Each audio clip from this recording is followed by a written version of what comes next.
जय श्री कृष्ण। राधे राधे। प्रभु नंदकुमारो में स्वामी निवृषभानुजा कृतार्थम कृतार्थम न संशय। देश विदेश में वसता मारा वल्लभना सर्वे लाडीला वैष्णव ने मारा चाचाथी जय श्री कृष्ण। हवे वाला वैष्णव, आज आपणे श्री गुसाईजीए पुष्टि मार्ग में राग भोग श्रृंगारनो वैभव जे प्रकारे दाखल कर्यो छे तेना विषे आपणे पुष्टि प्रसंग करीए।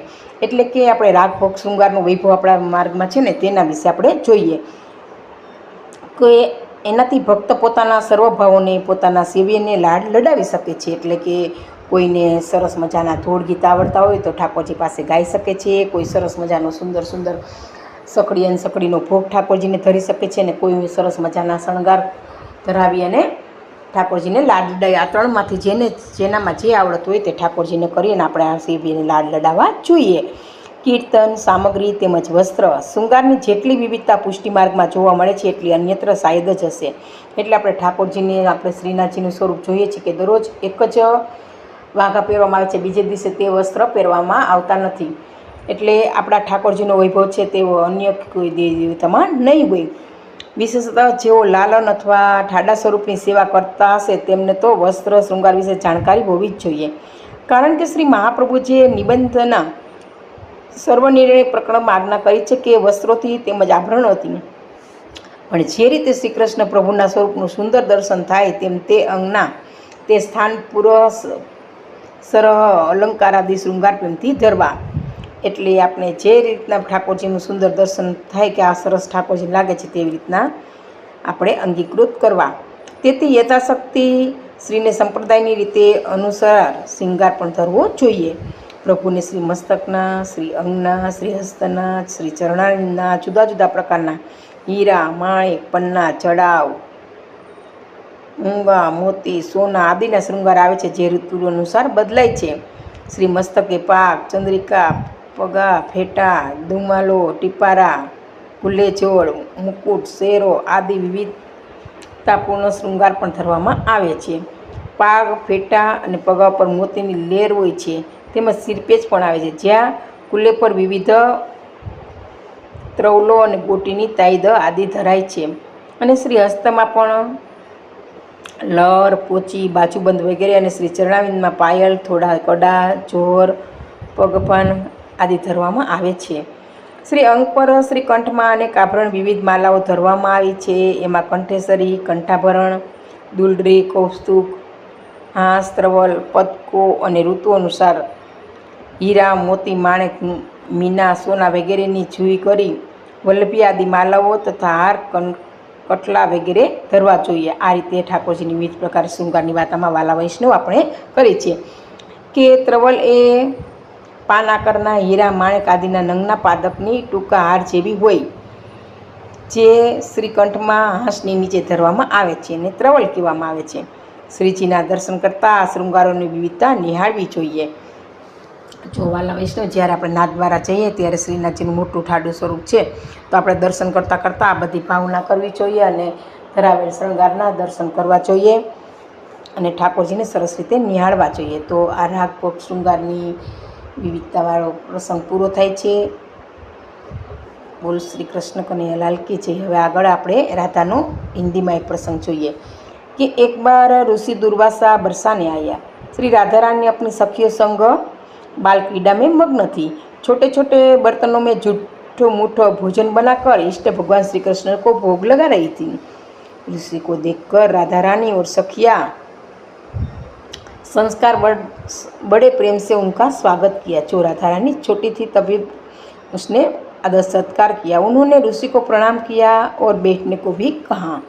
ऋषि दुर्वासा भोली भाली छोटी छोटी कन्याओं के प्रेम से बड़े प्रसन्न हुए और उन्होंने जो आसन बिछाया था उसमें बैठ गए। जिन ऋषि की सेवा में त्रुटि के भय से त्रिलोकी कामती है वही ऋषि दुर्वासा की सेवा राधा रानी एवं सखिया भोलेपन से सहजसा कर रही थी। अने ऋषि केवल उन्हें देखकर मुस्कुरा रहे थे क्योंकि दुर्वासा तो क्रोध का अवतार माना जाता है। इतने बड़े बड़े ऋषि और देवता भी उसकी सेवा में कंपने लगते और राधा रानी और सखिया तो सहज से जैसे कोई हमारे गेस्ट घर में आए इस तरह वो दुर्वासा का भी उसने स्वागत किया। सखिया कहती है कि महाराज आपको पता है हमारी प्यारी राधा ने बहुत अच्छे लड्डू बनाती है। और हमने भोग अर्पण किया है, अभी आपको प्रसादी देते हैं। यह कहकर सखिया लड्डू प्रसाद ले आती है। लड्डू प्रसाद तो है, पर ब्रजरज का बना जो झूठ मुझसे वो सामग्री ठाकुर जी को अर्पण कर रही थी, એટલે ब्रजरज बनाकर लड्डू जैसा गोल करके वो लड्डू बना रही थी और खेल खेल में बनाया गया था। ऋषि तो दुर्वासा उनके भोलेपन से अभिभूत भी हो गए और छोटी बच्चियों को राधा की को देखकर प्रेम बस वो सब देखने ही लगे और हंसकर कहते कि लाली प्रसाद पालू, क्या ये तुमने बनाया है? सारी सखियाँ कहती है हाँ हाँ ऋषिवर, ये राधा ने बनाया है। आज तक ऐसा लड्डू आपने नहीं खाया होगा। मुंह में डालने ही पल में चकित और शब्द रहित हो जाते हैं। एक जो ब्रजरज का स्वाद है, दूसरा श्री राधा जी के हाथ का स्पर्श का लड्डू अमृत को फीका कर देगा, ऐसा स्वाद लड्डू का। ऋषि की आंखों में आंसू आ जाते हैं। अत्यंत प्रसन्न होकर राधा रानी को पास बुलाते हैं और बड़े प्रेम से उनके सिर पर हाथ रखकर उन्हें आशीर्वाद देते हैं कि बेटी आज से तुम अमृत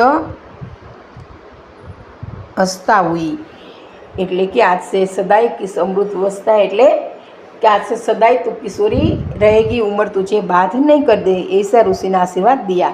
जगत की स्वामिनी है श्री जी, उनको किसी के आशीर्वाद की कोई ज़रूरत क्या होती है। फिर भी देव मर्यादा से आशीर्वाद स्वीकार किया उसने।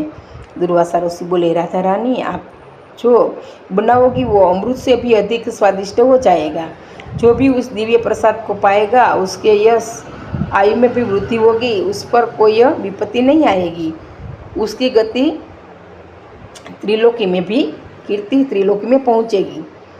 ये बात ब्रज में फैल जाती है कि आग की तरह ही ऋषि दुर्वासा ने राधा जी को आशीर्वाद दिया। ये सारी ब्रज में बात फैल गई। जब मैया यशोदा को जब पता चला तो वो तुरंत मैया कीर्तिदा के पास गई और विनती की कि आप राधा रानी को रोज़ हमारे घर नंद भवन में भोजन बनाने के लिए भेज दिया करो। वे दुर्वासा ऋषि के आशीर्वाद से अमृत हस्ता हो गई है और कंस मेरे पुत्र कृष्ण के अनिष्ट के लिए हर रोज़ अनेक असुर भेजता है। तो वो अमृत हस्ता हो गई तो जो खाने से उसकी जो खाना बनाएगी राधा, वो खाने से सदा वो अमर हो जाते हैं। इसलिए यशोदा मैया कीर्तिकुरी को यह बात बताती है कि हमारा मन बहुत चिंतित होता है। आपकी बेटी के हाथों से बना हुआ प्रसाद पाएगा तो उनका अनिष्ट नहीं होगा, उसकी बल बुद्धि और आयु में वृद्धि होगी। फिर कीर्तिजा मैया ने श्री राधा रानी से कहा, आप यशोदा मैया की इच्छा पूर्ति के लिए प्रतिदिन नंदगांव जाकर भोजन बनाया करो। उनकी आज्ञा पाकर श्री राधा रानी रोज कृष्ण के भोजन प्रसाद बनाने के लिए नंदगांव जाने लगी और कृष्ण वो प्रसाद पाकर ऐसे तो स्वयं प्रभु है, फिर भी ये यशोदा मैया को बताने के लिए कि वो अमृतवता हो गया। इस तरह राधा रानी की डेली नंदगांव जाने लगी। तो ये दोनों प्रसंग राधे राधे, जय श्री कृष्ण, जय जय श्री गोकुलेश। तो ये दोनों प्रसंग मेरा यही खत्म होता है। आ प्रसंग कहेवामां मारी के भूल रही गई हो तो पुष्टि रसदासीने क्षमा करशो जी। सर्वे वाला वैष्णवने मारा जय श्री कृष्ण, जय श्री कृष्ण।